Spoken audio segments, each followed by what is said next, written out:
Rapat Dewan Gubernur Bank Indonesia November 2025 kembali memutuskan untuk mempertahankan BI Rate di level 4,75%. Namun demikian, Gubernur BI Peri Warjio menyatakan akan terus mencermati peluang penurunan suku bunga acuan ke depannya. Bank Indonesia kembali mempertahankan suku bunga acuan atau BI Rate di level 4,75% dalam rapat Dewan Gubernur yang digelar pada 18 hingga 19 November kemarin. Dengan demikian, level BI Rate saat ini masih menjadi yang terendah sejak tahun 2022. Rapat Dewan Gubernur Bank Indonesia pada tanggal 18 dan 19 November 2025 memutuskan untuk mempertahankan BI Rate sebesar 4,75%. Demikian juga suku bunga deposit facility tetap sebesar 3,75% dan suku bunga lending facility tetap sebesar 5,5%. Keputusan ini konsisten dengan fokus kebijakan jangka pendek pada stabilisasi nilai tukar rupiah dan menarik aliran masuk investasi portofolio asing dari dampak meningkatnya ketidakpastian global. Peri menegaskan kebijakan jangka pendek yang ditempuh oleh Bank Indonesia ke depan adalah berfokus pada stabilitas, khususnya stabilitas nilai tukar rupiah. Hal ini dilakukan agar perekonomian Indonesia tetap berdaya tahan terhadap ketidakpastian global yang terus berlanjut. Peri juga mengungkapkan ke depan Bank Indonesia akan terus mencermati ruang penurunan suku bunga BI Rate lebih lanjut dengan memperkirakan inflasi 2025 dan 2026 yang terkendali dalam sasaran 2,5 ± 1% serta perlunya untuk turut mendorong pertumbuhan ekonomi yang lebih tinggi. Dari Jakarta, Tim Liputan, IDX Channel. Ya, pemirsa, untuk membahas tema kita kali ini, BI Rate ditahan, resiliensi ekonomi masih terjaga. Kita sudah tersambung melalui Zoom bersama dengan Bapak Ajib Hamdani, analis kebijakan ekonomi Asosiasi Pengusaha Indonesia APindo, kemudian juga ada Bapak Sunarsip, Kepala Ekonom di Indonesia Economic Intelligence. Langsung saja kita sapa ini. Halo Pak Sunarsip, apa kabar Pak? Ya, masih di mute Pak. Selamat pagi semuanya, Mas Pras, Mas Ajib, sehat-sehat. Terima kasih. Pak Narsip atas waktu yang disempatkan. Pak Ajib, apa kabar Pak? Sangat baik Mas Pras, selamat pagi Pak Narsip senior. Mas Ajib. Ya. Baik, terima kasih atas waktu yang disempatkan. Menarik kalau kita cermati dengan langkah Bank Sentral yang mempertahankan kembali ya suku bunga acuan. Kalau dari kacamata ekonom sendiri, apakah memang sudah sesuai dengan konsensus ini Pak Sunarsip? Silakan Pak. Ya, kalau konsensus kan memang sudah kelihatan ya, memang sejak sepekan terakhir itu konsensusnya mengarah memang di 475 stay ya, karena memang kalau saya mencermatin perkembangan terakhir di The Fed itu memang ada pergerakan yang cukup signifikan terkait dengan prospek The Fed Fund Rate itu ke depan. Karena kalau saya ikutin sejak bulan Oktober itu market itu masih memiliki ekspektasi The Fed itu akan turun di Desember. Itu market ya, akan turun Desember dengan probabilitas sekitar 60-70% sendiri. Tetapi 2 atau 3 hari atau sepekan sebelum rapat Gubernur BI dilangsungkan, itu probabilitas The Fed Fund Rate turun itu drop langsung di bawah 50%. Artinya The Fed Fund Rate itu akan diperkirakan tetap bertahan di angka di level sekarang, yaitu angka di kalau nggak salah sekarang di 3,75% begitu ya. Jadi itu itulah kemungkinan salah satu yang mendasari kenapa BI kemudian berpikir atau melakukan keputusan ya untuk tetap mempertahankan BI rate-nya pada level di 4,75, karena kalau diturunkan memang risikonya akan cukup besar buat nilai tukar, karena kalau ternyata the Fed-nya itu tetap gitu ya, kemudian nilai tukar kita turun, memang itu punya resiko buat pelemahan nilai tukar rupiah kita.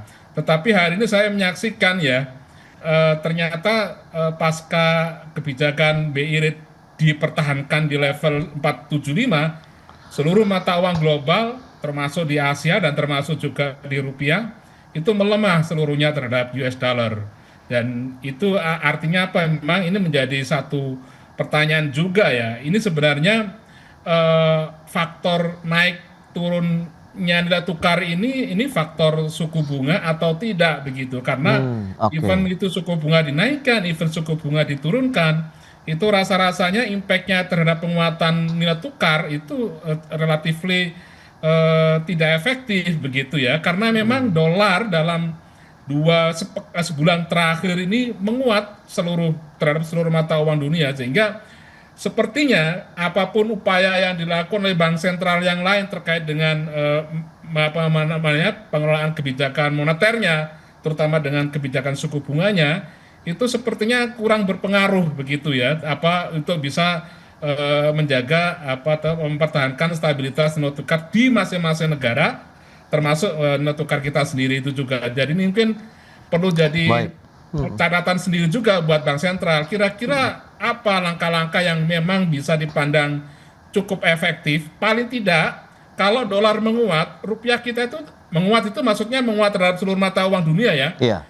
Dampaknya terhadap penurunan rupiah itu tidak terjadi begitu ya. Bisa saja mata uang dolar itu menguat terhadap mata uang di dunia, tetapi bisa saja nilai tukar mata uang kita itu terproteksi dari efek dari penguatan mata uang US dollar itu, dan ini yang tidak terjadi gitu. Dan saya kira-kira BI perlu monitor, perlu cermati nih kira-kira faktor di belakangnya itu apa, kira-kira begitu Mas Pras. Baik, ya itu analisis yang menarik. Nah, lantas dari pelaku usaha sendiri melihat bagaimana dengan langkah Bank Sentral menurunkan beberapa kali BI rate kita di tahun ini, kemudian sekarang ditahan dalam 2 bulan terakhir, Pak Ajib?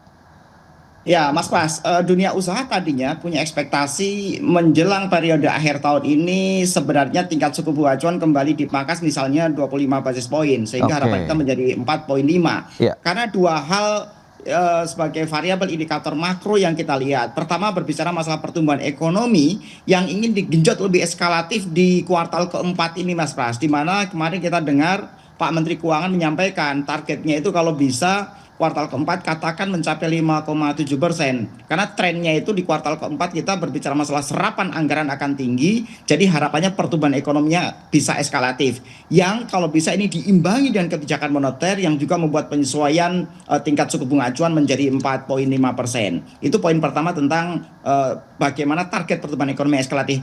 Poin kedua adalah berbicara masalah tentang bagaimana lending kredit kita yang sebenarnya juga masih rendah dan cenderung landai.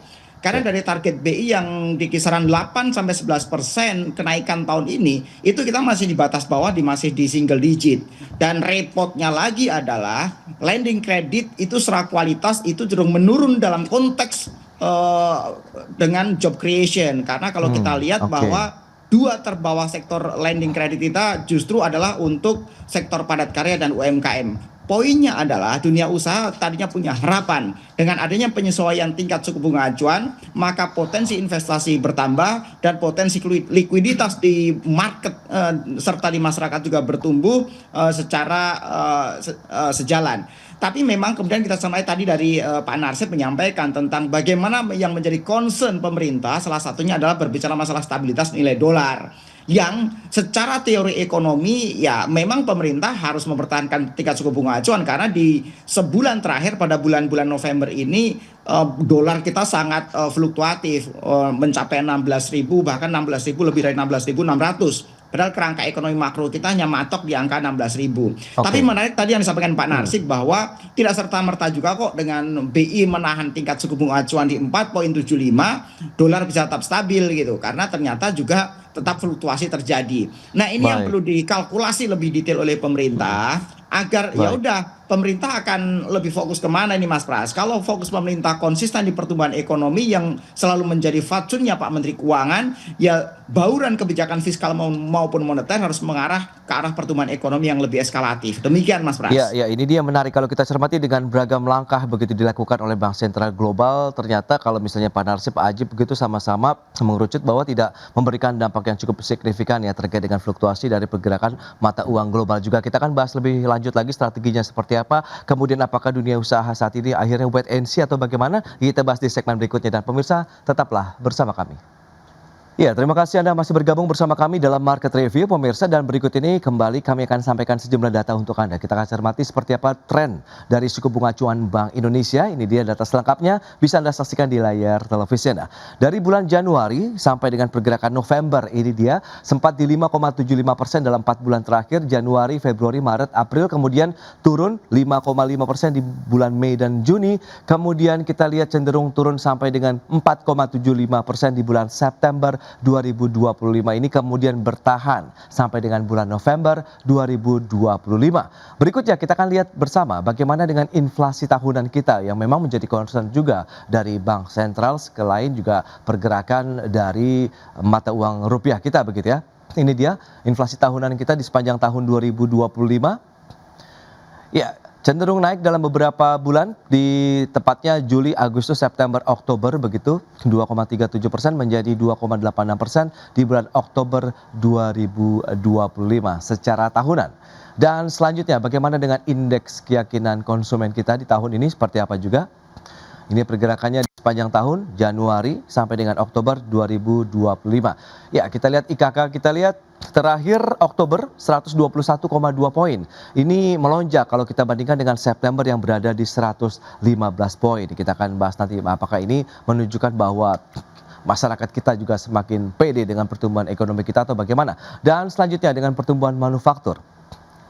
Ya, ini dia data dari kuartal 1 2024 kita sandingkan dengan bagaimana pergerakannya di tahun 2025 ini. Dalam beberapa tahun terakhir kita lihat manufaktur memang lebih rendah daripada pertumbuhan ekonomi ya. Tapi kita melihat perubahan terjadi pada kuartal kedua tahun 2025 di mana industri manufaktur ini lebih tinggi dibandingkan dengan pertumbuhan ekonomi kita. 5,68% di kuartal kedua tahun ini dibandingkan 5,12% pertumbuhan ekonomi di tahun 2025 pada kuartal kedua. Begitu juga dengan kuartal 3 tahun ini. Di mana manufaktur tumbuh 5,54%, sementara pertumbuhan ekonominya 5,04%. Nah, ini kita akan lanjutkan kembali perbincangan bersama dengan Bapak Sunarsip dan juga Bapak Ajib Hamdani. Ya, baik. Dengan beberapa data tadi yang sudah disampaikan, ini menarik juga nih dicermati. Pak Sunarsip, lantas bagaimana dengan langkah Bank Sentral? Kemudian seperti apa sih strategi kalau memang tadi Pak Ajib bilang kan untuk memboosting ekonomi kita, ya perlu juga lagi bauran-bauran kebijakan fiskal moneter begitu dipertahankan paling tidak sampai dengan akhir tahun ini, Pak Sunarsip, bagaimana pandangan Anda? Ya, kalau menurut saya begini ya, kalau melihat kita cermati seperti yang sampaikan tadi, seperti yang saya sampaikan tadi, Ya. itu memang tidak terlalu kuat relasi antara kebijakan nilai tukar dengan suku bunga yang ditetapkan oleh BI. Karena pada dasarnya kalau kita lihat ujung-ujungnya adalah persepsi pasar terhadap dolar itu ke depan. Dolar ini maksudnya dolar bukan terhadap rupiah ya, tapi nilai tukar dolar atau disebut dengan nilai real dolar terhadap seluruh mata uang global. Jadi ujung-ujungnya itu market itu akan ke situ. Dan ujung-ujungnya adalah kalau ternyata nilai tukar dolar itu terhadap mata uang global itu menguat, ya implikasi terhadap kebijakan moneter kita itu menjadi kurang efektif begitu. Nah, kalau kita harus putuskan ya, kalau menurut saya antara pemerintah dan BI itu harus bersepakat kira-kira pada level berapa nilai tukar ini kita bisa serap bareng-bareng gitu ya, diserap dari sisi kepentingan moneter dan diserap dari sisi kepentingan dunia usaha seperti concernnya Pindo dan Mas Ajib tadi gitu ya. Karena gini, memang kayaknya seperti memang harus ada trade off ya, nggak mungkin kita menjaga dua-duanya antara stabilitas dengan growth. Itu dua hal yang kira-kira saat ini tuh memang harus dibikin semacam apa ya, ada titik equilibrium baru pada level berapa kita akan jaga nilai tukar rupiah gitu. Apakah nilai tukar rupiah apa masih relevan? Misalnya gini ya, kita itu menjagain nilai tukar rupiah itu di kisaran 15.000 16.000 saja. Itu apakah sekarang itu masih relevan? Terus kemudian apa kita masih relevan? Kita mau jagain inflasi pada level 2,5% terus-menerusan. Itu apakah masih relevan? Karena gini, karena kan kita harus pilih ya. Karena ujungnya adalah ketika kita memilih satu pilihan, misalnya nilai tukar kita jagain di level yang kuat atau inflasi kita dijagain di level yang rendah, implikasinya adalah growth-nya itu yang akan jadi korban. Itu normalnya seperti itu. Growth-nya akan jadi korban. Nah, concern pemerintah itu kan sekarang kan growth-nya bukan mengabaikan stabilitas ya. Kembali lagi stabilitas itu kita ciptakan pada level tertentu dan mungkin kita harus berbicara stabilitas yang disebut level stabilitas itu level yang mana sekarang itu yang baru. Ini yang harus disepakati bareng-bareng. Jadi logikanya sih nggak akan sama ya 5-10 tahun yang lalu dengan 5-10 tahun ke depan kebutuhan terhadap stabilitas itu saya yakin beda karena memang kita menghadapi situasi yang geopolitik dan kondisi internal kita yang juga berbeda. Pasca COVID itu nggak boleh dianggap remeh ya karena masih banyak industri manufaktur yang membutuhkan ruang growth yang lebih tinggi ya, tidak seperti sekarang gitu. Kalau Anda tadi tampilkan data tentang pertumbuhan manufaktur yang sudah di atas 5, sekian persen, tapi itu kalau kita rinci satu-satu ya, dari mana sumber pertumbuhan industri manufaktur sebesar itu mostly sebagian besar adalah dari sektor-sektor industri manufaktur yang yang komponen labornya itu rendah gitu ya. Kita kenapa misalnya dalam kondisi ekspor pada hari ini ekspor kita masih bisa tumbuh positif itu karena memang ditopang oleh industri-industri baru ya yang sekarang menjadi sumber-sumber pertumbuhan baru, tetapi dari sisi serapan tenaga kerja belum bisa menggantikan kinerja dari sektor-sektor industri yang sebelumnya itu menjadi penyuprot penopang tenaga kerja di Indonesia. Itu yang kenapa hari ini kalau misalnya hari bisa kita tumbuh 5%, itu totally sumber pertumbuhan ekonomi 5% itu bukan dari konsumsi rumah tangga. Nah, itu hanya dari sisi ekspor dan dari sisi konsumsi pemerintah untuk yang di kuartal kedua, di kuartal 1 itu investasi itu tuh one shot, tidak continue tidak gitu. berlanjut. Jadi ini berlanjut gitu. Dan ini yang saya katakan tadi, kayak sepertinya ya BI pemerintah dalam hal ini Kementerian Keuangan khususnya termasuk juga dengan otoritas jasa keuangan itu perlu duduk bareng menyelesaikan persoalan yang menjadi memutuskan mana yang menjadi konsensus. Meskipun konsensusnya tidak diumumkan ya, saya mengerti betul konsensus itu harus dipegang antara ketiga institusi ini secara ini supaya nanti tidak menimbulkan spekulasi di market itu yang saya pegang. Misalnya ini rupiah kita mau jagain di level berapa? Tidak mungkin kita rupiah akan jagain atau kita kembalikan di level 15.500. Rasanya itu kecil sekali kemungkinan seperti itu.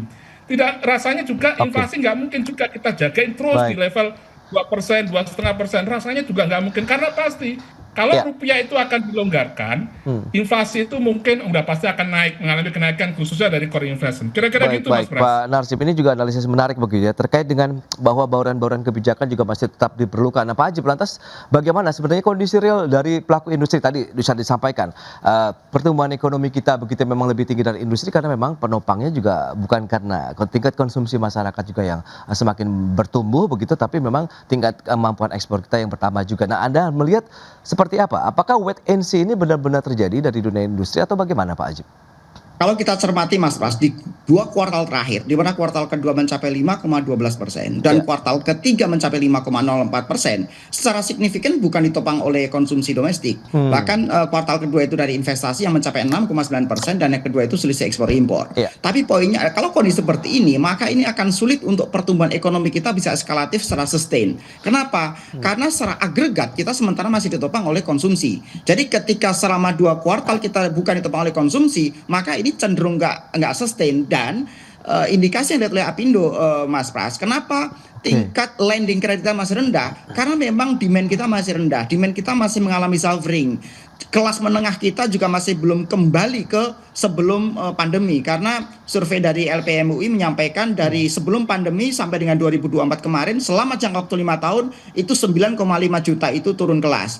Dan bahkan dari survei Apindo itu sekitar 45,5% itu sementara kita belum akan ekspansi ke depannya. Karena kita melihat bagaimana daya belinya memang demand-nya belum tercreate maksimal. Nah, ini yang menjadi PR tersendiri sebenarnya. Makanya tadi Pak Narsip juga menyampaikan bagaimana sektor industri kita cenderung ya, saya bilang cenderung, anaknya bisa salah bisa benar, namanya proyeksi. Cenderung tidak akan sustain ketika kita sementara ditopang oleh high teknologi. Kenapa? Karena memang problem utama kita berbicara masalah empowering, berbicara masalah employment, kita berbicara masalah job creation. Harapan kita adalah pemerintah itu fokus dengan sektor-sektor padat karya dan kalau ini berbicara masalah engine employment, berbicara sektor padat karya, berbicara masalah pemberdayaan harus fokus pada UMKM. Nah, ini yang menjadi problem. Tapi ada satu hal menarik yang perlu kita cermati juga, Mas Pras.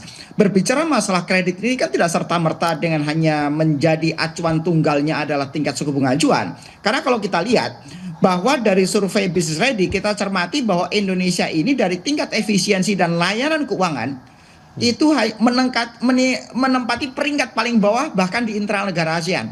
Kita masih kalah even dengan Malaysia, dengan Filipina, dengan Vietnam kita juga kalah karena nilai kita hanya di kisaran angka 60 dari skala 100. Artinya harus ada perubahan struktural. Bayangin ketika kita tingkat efisiensi dan tingkat layanan paling rendah, tapi keuntungan net interest margin perbankan Indonesia itu paling tinggi se-Asia gitu.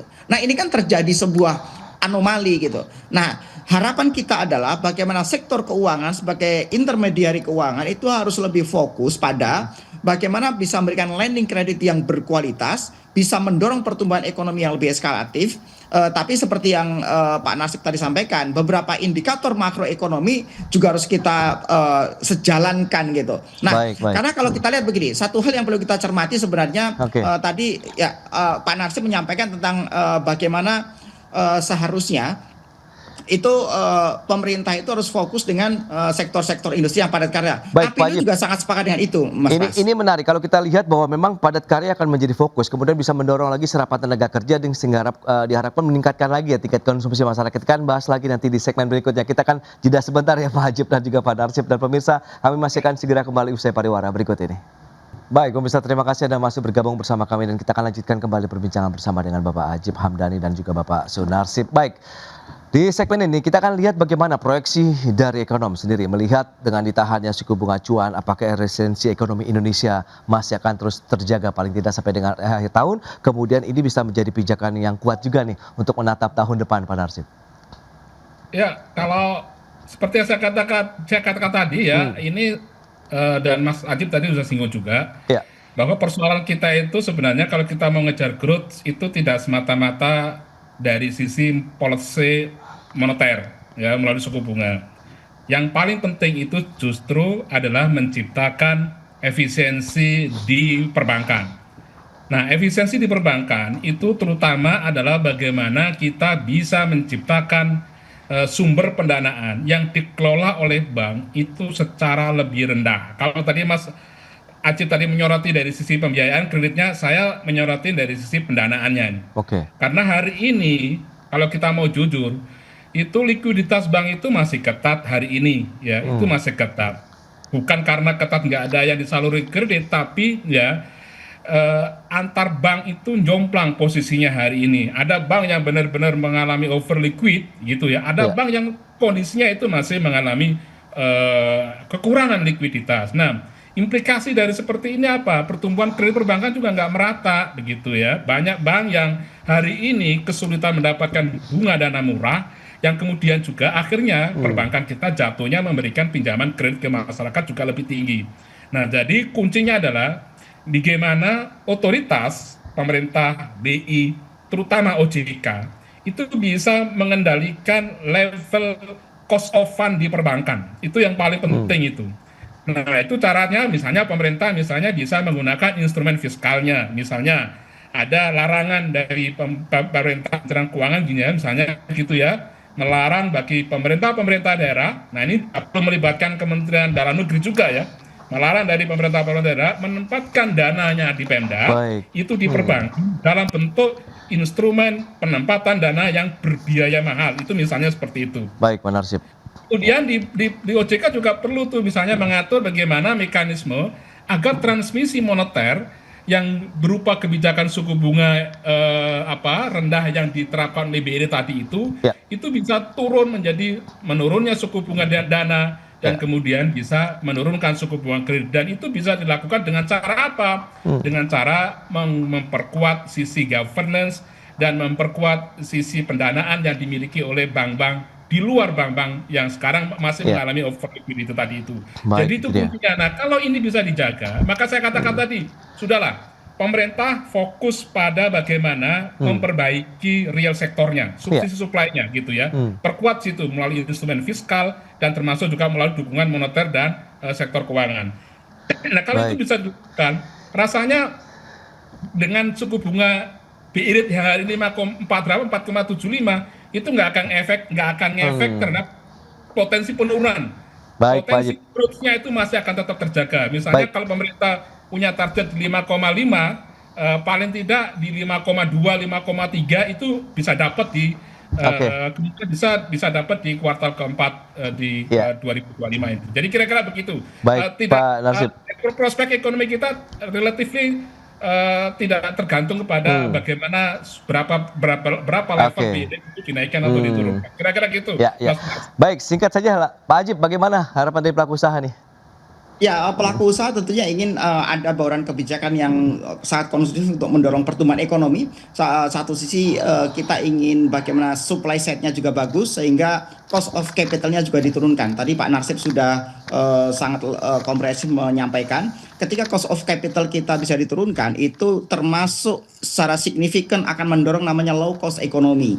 Ketika itu bisa didorong maka supply side kita akan bagus. Dan kemudian berbicara masalah lending kredit juga termasuk kredit untuk konsumen. Kalau kredit konsumen bahkan jauh lebih tinggi daripada kredit untuk private sector. Jadi harapannya untuk konsumen dan untuk menopang daya beli masyarakat yang lebih baik dan pertumbuhan ekonomi yang lebih berkelanjutan, maka pemerintah juga harus fokus terhadap pembiayaan yang murah untuk konsumen dan kalau seperti itu bisa terbangun maka supply side-nya bisa bagus dan demand side juga bagus. Harapan kita pertumbuhan ekonomi secara agregat kita bisa mencapai 5,4% sampai dengan akhir tahun. Demikian Mas Pras. Baik, itu dia yang diharapkan memang dari sisi pembiayaan begitu ya, bunganya tidak terlalu tinggi sehingga terjangkau oleh seluruh lapisan masyarakat kita untuk bisa menggerakkan lagi ekonomi tidak hanya di perkotaan bahkan di pedesaan juga. Baik Pak Ajib, Pak Sunarsip, terima kasih banyak atas informasi update yang sudah disampaikan. Sampai ketemu lagi Pak. Terima kasih. Ya, pemirsa, PT JSI Sinergi Mas telah menuntaskan seluruh tahap akuisisi PT Lion International Tbk sehingga resmi menggenggam 51% saham emiten berkode saham LAPD ini. Dan setelah merampungkan akuisisi tersebut, JSI Sinergi Mas menyiapkan proses lanjutan sesuai dengan ketentuan yang berlaku. PT JSI Sinergi Mas telah menuntaskan proses pengambilalihan saham alias akuisisi PT Lion International Tbk atau emiten dengan kode saham LAPD. Dengan tuntasnya pengambilalihan ini, maka JSI Sinergi Mas resmi menggenggam 51% saham Lion International. Founder dan Direktur Utama JSI Sinergi Mas Jamal Abdul Nasir Bamahaj menjelaskan pasca pengambilalihan ini, JSI Sinergi Mas resmi menjadi pengendali baru Lion International dengan kepemilikan saham sebesar 2,02 juta saham. Jamal dalam keterangannya menyatakan tujuan pengambilalihan ini merupakan bagian dari pengembangan usaha dalam rangka investasi dari rencana pengembangan dan ekspansi bisnis grup JSI Sinergi Mas. Setelah merampungkan akuisisi tersebut, JSI Sinergi Mas tengah menyiapkan proses-proses lainnya sesuai dengan ketentuan yang berlaku, termasuk rencana penawaran tender wajib atau mandatory tender offer. Jamal pun menegaskan perseroan telah siap dalam proses MTO ini, mulai dari sisi proses hingga pendanaan. Ia berharap JSI Sinergi selaku pemegang saham Lion International bisa mendapat nilai tambah dari rencana perseroan sebagai pengendali baru. Dari Jakarta, Tim Liputan, IDX Channel. Ya, pemirsa, untuk membahas tema kita kali ini, prospek JSI Sinergi Mas dan PT Lion International Tbk, kita sudah hadir bersama saya di studio IDX Channel, tentunya bersama dengan Bapak Jamal Abdul Nasir, beliau adalah Direktur Utama JSI Sinergi Mas. Langsung saja kita sapa. Halo, Pak Jamal, apa kabar? Alhamdulillah. Terima kasih nih atas kehadirannya di studio hari ini ya. Terima kasih juga. Baik, menarik kalau kita cermati tadi dengan beragam upaya-upaya ekspansi bisnis yang sudah dilakukan. Tapi sebelum membahas lebih jauh, mungkin bisa diceritakan sedikit di awal seperti apa sih awal berdirinya JSI Sinergi Mas ini dan kemudian sehingga ya Anda menjadi leader di sana begitu. Silakan. Oke. Ya. Bismillahirrahmanirrahim. Ya. Assalamualaikum. Jadi PT JSI Sinergi Mas ya. PT JSI Sinergi Mas ini dibangun atas dasar hopes and dreams, Mas Pras. in the hope of a better future Yep. dan dreams of sebuah perusahaan yang bisa bukan hanya untuk short term goals, tapi long term vision seperti itu. Dan saya dan Pak Said, partner saya, Oke. sebenarnya kita sebelum JSI Sinergi Mas ini kita mendirikan PT JS Energy sebenarnya.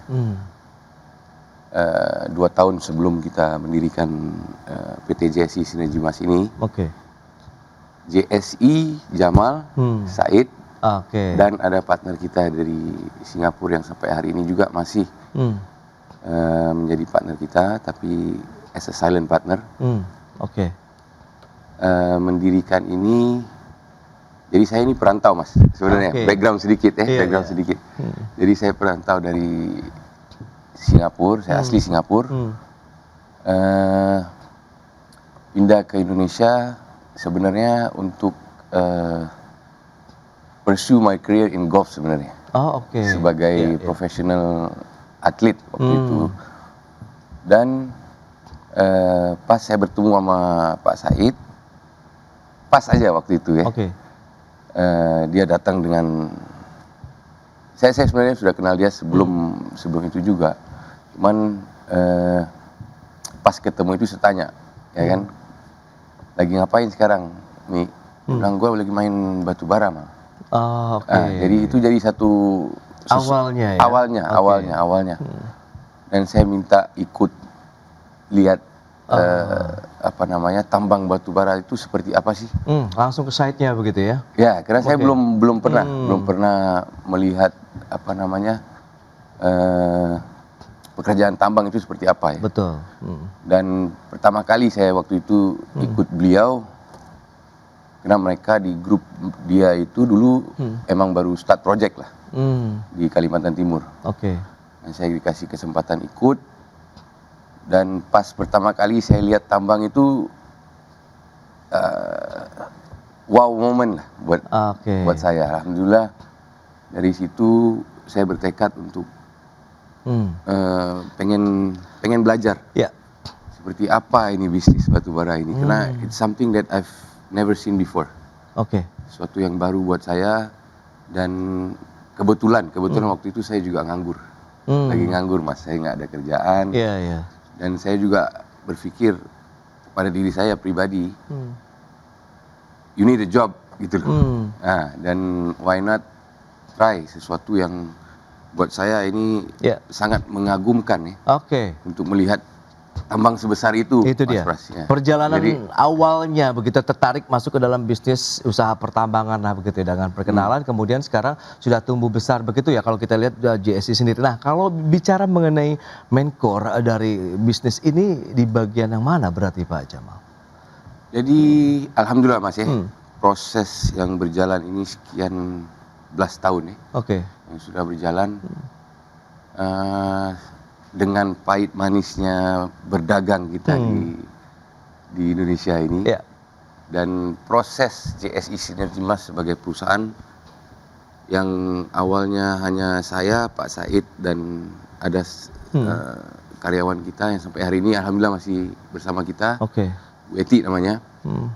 Bertiga kita awal dulu dengan kantor yang seadanya dulu ya. To be where we are today, it has been a long process lah ya. Proses yang dimana sampai hari ini juga kita masih belajar dan terus belajar untuk bagaimana caranya kita bisa improve. Oke. Terus menerus, improvement is always key ya, to evolving a company to the future. Oke, nah kemudian apa yang mendasari akhirnya perusahaan untuk mengembangkan ekspansi bisnis begitu dengan mencoba mengakuisisi LAPD nih? Ya, jadi pas kita awal mulai ya, ternyata bisa. Ternyata bisa, pelan-pelan bisa. Oke. Dan mungkin satu karakter pribadi saya yang saya coba menerapkan adalah mencari puncak sesuatu yang saya lakuin. Oke. Jadi ini di dalam pandangan pribadi saya, Oke. puncak sebuah perusahaan itu mungkin dua ya. Satu adalah menjadi private konglomerat yang besar. Ya. Yang kedua ya menjadi perusahaan yang publik, perusahaan TBK. Dan it was a dream for us to start, dan ujungnya puncaknya sekarang alhamdulillah kita Oke. mungkin on the way menuju puncak itu, Ya. dan dikasih kesempatan juga ya. Baik, ini sudah on the track lah dikatakan kalau kita lihat perjalanan bisnis dari JSI Sinergi, Mas. Tapi kalau kita lihat dengan akuisisi dari LEPD sendiri, ini kan bergerak di sektor energi, kemudian juga houseware ya di sana ya. Yes. Nah, ini apakah memang akhirnya diversifikasi yang akan dilakukan oleh JSI Sinergi, Mas? Iya Mas, jadi to put all eggs in one basket ya, ceritanya gitu ya. Okay. Untuk masuk semua di satu basket ini, bisnis agak risiko yang tinggi ya. Jadi plan kita untuk diversifikasi ini selalu terus kita pikirkan, dan seperti apa kita ini untuk terus berkembang dan increase in value. Oke. Jadi diversifikasi ini insya Allah adalah a big step for us ke depannya, dan ya pasti dengan segala apa namanya turbulence ya. Ya insya Allah ya challenge dan saya lihat challenge ini sebagai satu tantangan yang dimana bukan hanya masalah. Iya. Jadi masalah itu insya Allah pasti ada solusinya. Dan hidup kita ini, saya pribadi ya, dari bangun itu ya solusi Mas. Iya. Apa solusi-solusi yang kita bisa apa namanya ya, we have to go through whatever we go through in life. Iya, nanti kita akan bahas lebih jauh seperti apa sih kinerja ataupun performa bisnis dari JSI Sinergi Mas ini, kita akan bahas nanti di segmen berikutnya, dan pemirsa kami akan segera kembali sesaat lagi.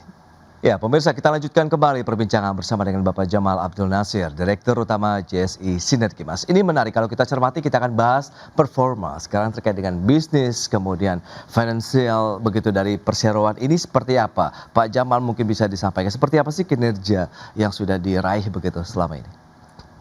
Seperti tadi saya sampaikan Mas, alhamdulillah ya, proses kita ini telah berjalan sekian belas tahun tadi, dan it's always room for improvement ya. Kalau kita bilang kami ini menuju perfection itu susah untuk kita bilang we are perfect. Tapi masih jauh perjalanan kita, dan terus kita nih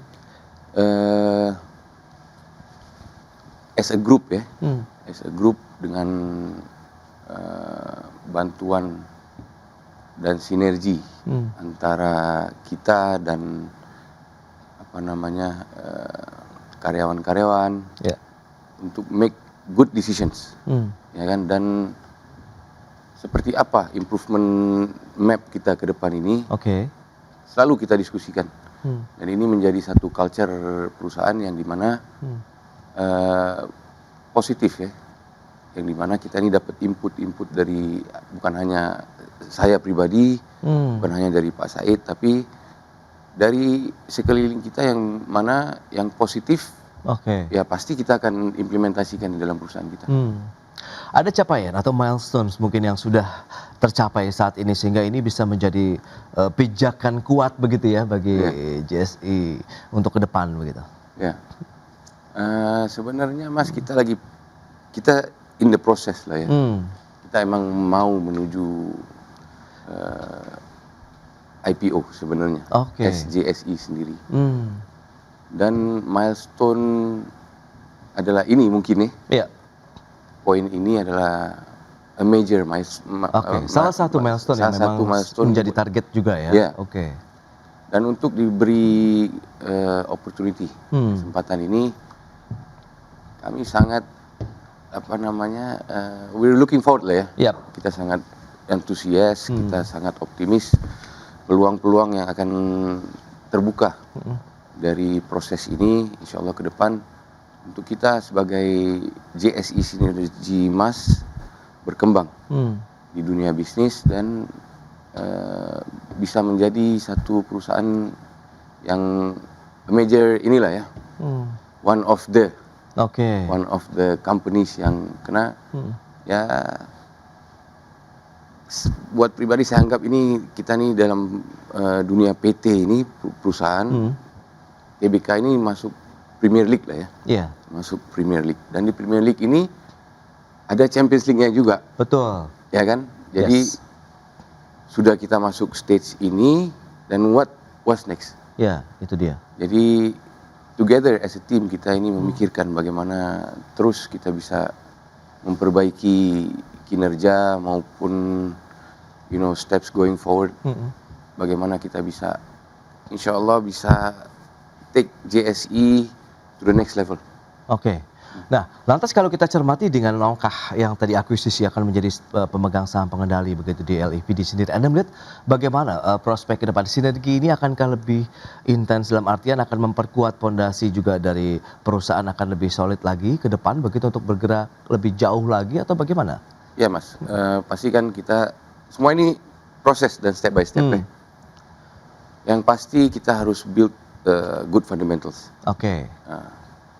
Dasar base yang kuat, yang dimana jadi istilahnya kita mau bangun sebuah tower lah ya. Betul. Jadi tower ini base-nya harus kuat. Kalau base-nya kuat, insya Allah ke atas itu ya akan everything will fall in place. Ya, tapi tantangan apa yang sudah dipetakan sejauh ini ya dari JSI sendiri untuk melihat bisnis di Indonesia, perkembangan tadi kan memang ya awal mula begitu berkecimpung ya masuk ke dalam bisnis pertambangan ini kan memang penuh juga ya bukan suatu hal yang mudah juga begitu menghadap persaingan yang cukup ketat juga di Indonesia. Anda melihatnya bagaimana? Jadi kalau tantangan dari kita melek aja dari pagi itu tantangan Mas. Oke. Ya, jadi seperti apa kita tadi yang saya sampaikan solutions ya. Ya. Kalau tantangan itu ya alhamdulillah semua tantangan itu ada solusinya, dan setelah tantangan lagi dan kita dari tantangan ini kita belajar. Ya. Kita belajar dan kita we take the good and we leave the bad ya. Seperti apa kita ini ke depan lagi supaya kalau kita ketemu tantangan seperti yang sudah kita temuin kemarin, kita bisa lebih baik lagi. Cara kita mengatasinya, cara kita ya problem solving. Ya. Karena kita ini di market di mana industri di mana it's very ada law of commodity-nya Mas. Ya kan? Ada tahun harga komoditi ini bagus. Ya, fluktuatif lah ya. Fluktuatif. Oke. Jadi kita harus menyesuaikan posisi kita pas lagi naik seperti apa, pas lagi turun seperti apa, and we have to keep surviving and pushing terus lah. Oke, nah kalau kita bicara mengenai strategis bisnis, kemudian Anda melihat bagaimana sih ekspansi ke depan? Mengingat ini akan menjadi perusahaan terbuka, dan sudah menjadi terbuka juga kalau kita bicara mengenai LPD yang diakuisisi. Ini kan ada transparansi di sana, profesionalisme harus tetap terjaga, keterbukaan publik yang memang harus terus dilakukan. Apakah dari sisi kesiapan JSI sendiri sudah menuju ke sana atau memang sudah disiapkan dengan baik? Kita prepare ya. Kita prepare, dan sebenarnya saya pengen untuk perusahaan ini bisa menuju a new level lah ya, a new level yang dimana transparency, good corporate governance, good fundamental sekali lagi, yang kita bisa jaga sama-sama, yang kita bisa jaga bersama untuk ya itu dia. Semua stakeholder ya, untuk stakeholder kita bisa add value pertama-tama buat kita sendiri dan buat stakeholders, semua stakeholders yang ada berkepentingan di JSI dan nanti di LAPD. Oke. Dan kita proses ini kita berjalan, masih ada beberapa tahap ya Mas ya, buat LAPD. Tapi sekarang kita nih posisi menguatkan JSI sebagai perusahaan. Dengan to prepare lah ya, to prepare ourselves for the future. Oke, lantas visi misi besar apa yang saat ini sedang disiapkan oleh JSI Sinergi Mas begitu untuk menatap tahun 2026 yang tinggal menghitung hari saja begitu? Oke, kalau 2025 jadi itu Pak Mas ya, it's a cycle. Ya. dunia batubara ini cycle. Hmm. Yang dimana 2025 industri batubara ini agak lesu, agak lesu ya. Jadi Cukup stagnan lah ya. cukup stagnan dan dengan kita mengalami Iya. penurunan harga batubara Komoditas internasional. Oke. Ya. Tapi 2026 nih insya Allah akan menjadi the year of the comeback ya. The year dan dimana dari macam-macam sources outlook ya, outlook untuk industri batubara di 2026 ini akan ada recovery stage. Recovery stage dalam arti di harga batubaranya dan demand-nya. Demand batubara ini menurut pendapat saya. Ya. Jadi when population increase. Jadi populasi dunia ini tiap tahun meningkat ya. Betul. Tiap tahun meningkat. Sama dengan keperluan energi ini akan meningkat terus. Jadi outlook untuk kami sebagai kontraktor batubara dan mineral, kita bisa fokus di bukan hanya batubara, itu main fokus kita. Nah, pengalaman kita selama ini adalah di batubara, tapi kita akan ekspansi juga ke beberapa industri yang lain juga, yang dimana kita lagi mempelajari ya seperti apa cara, karena kita sebagai kontraktor kan kita we're mobile actually. Kita bisa nambang di sini, bisa nambang di sini, nambang di sini. Jadi kita tidak hanya melimitkan diri kita sebagai kontraktor batubara, tapi it's a wide spectrum of, karena Indonesia ini mineralnya banyak sekali. Potensinya ya, yang masih bisa dieksplorasi dan lebih jauh lagi begitu ya, untuk ditingkatkan ataupun dimanfaatkan. Baik, itu dia untuk JSI Sinergimas, dan semoga nanti ke depan akan lebih fokus lagi, akan lebih increase lagi begitu ya, terkait dengan ekspansi bisnis ataupun mungkin dari sisi pendapatan perseroan ke depannya begitu ya. Betul. Baik Pak Jamal, terima kasih banyak atas kehadirannya di studio IDX. Sampai berjumpa lagi nanti ya kita ya. Terima kasih Mas. Baik pemirsa, 1 jam sudah saya menemani Anda dalam Market Review, dan perbarui terus informasi Anda hanya di IDX Channel, Your Trustworthy and Comprehensive Investment Reference. Karena urusan masa depan harus di depan, aku investor saham. Saya Prasetyo Wibowo beserta seluruh kerabat kerja yang bertugas pamit undur diri. Terima kasih, sampai jumpa.